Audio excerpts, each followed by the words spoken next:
So let's have a chat. Let's talk about you and your blood pressure. Let's talk about not the bad stuff, not the stuff that's, scary and you're gonna have a heart attack and stroke, you're gonna lose your kidneys and eyesight, you're gonna lose toes, that type of stuff. Let's talk about some active steps that you can take to significantly lower your blood pressure naturally. You could do it yourself. So if you need to, get a pen and paper handy, because I'm just gonna sit here and talk to you about some things that you can do that will work. I've had many patients in my practice lower their own blood pressure by themselves. Many patients have gotten off medication because it turns out that by changing their lifestyle, they actually improved their health so much that they no longer needed those medications. Wouldn't you like to do that? Of course, of course. So let's get into it. Number one, we all need to manage stress better. There are a number of things that you can do. I have on my channel many videos on how to do deep breathing exercises. And in summary, what it boils down to is once a day, every day for the rest of your life, you're just gonna take 5 minutes and do deep breathing exercises. Breathe in through the nose, out through the mouth, very simple, as deep as humanly possible. You fill up your lungs as much as you can. Many patients who are unhealthy literally cannot do this. They inhale and they start coughing because their lungs have simply never expanded like that. But sure enough, they keep up with it once a day for about 5 minutes, and won't you know it, that a month goes by, 6 weeks go by, 2 months go by, it starts to get easier to breathe. Think about that. It's easier to breathe, and how great that is. What a wonderful experience. And so the benefit of the deep breathing is, first of all, it's going to lower your first number of your blood pressure, your systolic number, almost instantly. It's going to normalize your blood pressure. It's going to be temporary, but just like brushing your teeth, and I know there's probably one guy out there that's going to disagree with this, that he keeps commenting on my channel, brushing your teeth does not help the health of your teeth, and it's just silly. It's just like brushing your teeth, guys. Brush your teeth every day and your teeth will benefit. Brushing your teeth once does not permanently fix your teeth forever, no more than taking 30 deep breaths just once in your life. It's something you have to repeat throughout the day, and it has long-term benefits if you repeat it every day. It relaxes you, it reduces cortisol levels. Cortisol is that hormone that our sympathetic nervous system uses to raise the blood pressure. So if you just take a break every day and reduce the stress, you're not getting rid of the things that are causing the stress, but you're getting rid of the effects of stress on your body. That's number one. It's so simple. Best time to do it is when your blood pressure is the highest, which for most people is the early morning, and that's when you should do it. Number two, some form of exercise. Now, I realize that if you know me, and if you've watched my channel for a number of years, you know I'm a cyclist. I ride a bike a lot relative to someone who doesn't ride a bike. But for the most part, I'm not a professional by any means. I may ride my bike 10 hours a week. I may sometimes have a good week and I ride up to 15 hours a week. But it's mainly cardiovascular exercise.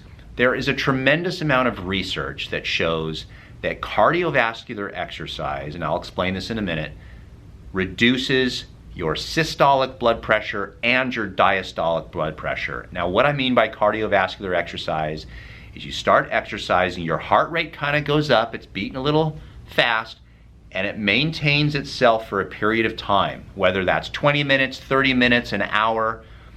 You do what you can. I would suggest starting to walk because it's the cheapest, it costs no money, it's free, how could you beat that?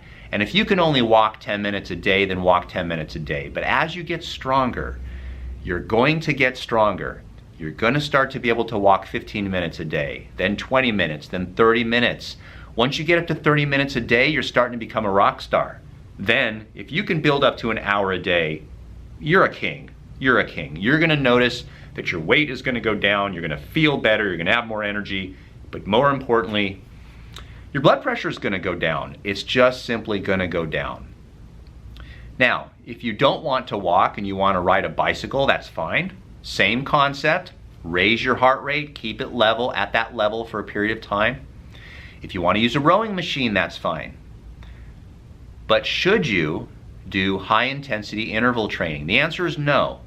The research shows that cardiovascular exercise is the best thing for you. Should you lift weights? No, not for your blood pressure. Should you lift weights? Sure, if you want to get strong. But this is a video about blood pressure, not getting strong. So we're talking about your heart and cardiovascular system. The best thing for you is cardiovascular exercise. So that's what you can do. Now there are some obvious things. Smoking, stop drinking, stop eating crappy foods, that type of thing. Now let's talk about the diet. There is a lot of research that people say there's research, but the ultimate research, when you really boil down to it, and you're probably not going to like this information, is the Mediterranean diet. And in simple terms, what the Mediterranean diet is, it's a concept of eating such that the entire plate is full of colorful, very dense vegetables. That's it. Now, as a covering to those vegetables, you may have some type of animal protein like fish, or maybe chicken, or in some cases, a lean meat. But I'm American, and the standard American style of eating would be to have the steak filling up the majority of the plate and maybe a side salad. And we actually call it a side salad because it's almost an afterthought. The Mediterranean diet thinks of that salad as the main dish, and you'd have a side piece of fish or meat.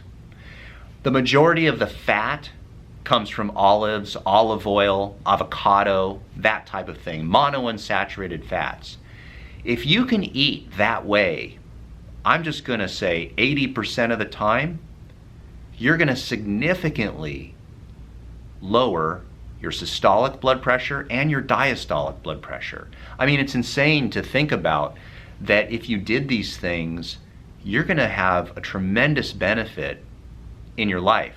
The last thing I'm going to share with you is probably the most difficult, and sometimes I think all doctors go through this, especially chiropractors, because we're spending time with people, is psychology.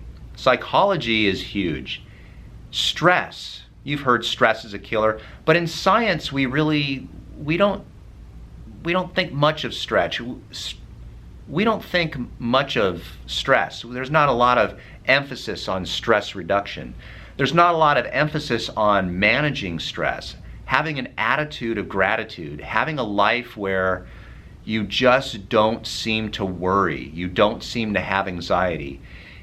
Unfortunately, I've seen this in my practice, probably in the last maybe 5 years especially, that young people come in and we have a form that people fill out when they first come in, and it lists their medications. And I can't tell you how many 20-year-olds, which at that age they should be in the prime of their life, are on depression medications, anti-anxiety medications. And I'm not just talking about one medication. I'm talking about 3 or 4 medications these 20-year-olds are on, and they're going to be on forever. And I just think to myself, what is so stressful that you need that many medications? And the answer is, it's just easy to hand out. It's an easy solution. And blood pressure is just bound to go up if we are unable to handle the stresses in our life.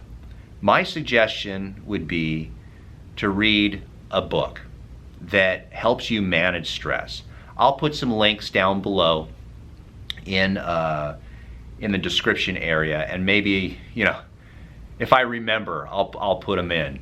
But there, I'll put some books and information on how to manage stress. But ultimately, the secret way to manage your blood pressure is to manage your health. It's almost impossible to lower your blood pressure by becoming unhealthy. The only way, folks, to manage your blood pressure is to become a healthy person. So I would encourage you to focus your life on becoming a healthy person. It's a lot more fun, a lot healthier for you, and you just might have a lot of good times. Thanks for watching, guys. I'm gonna turn the lights back on. I'm gonna leave for lunch.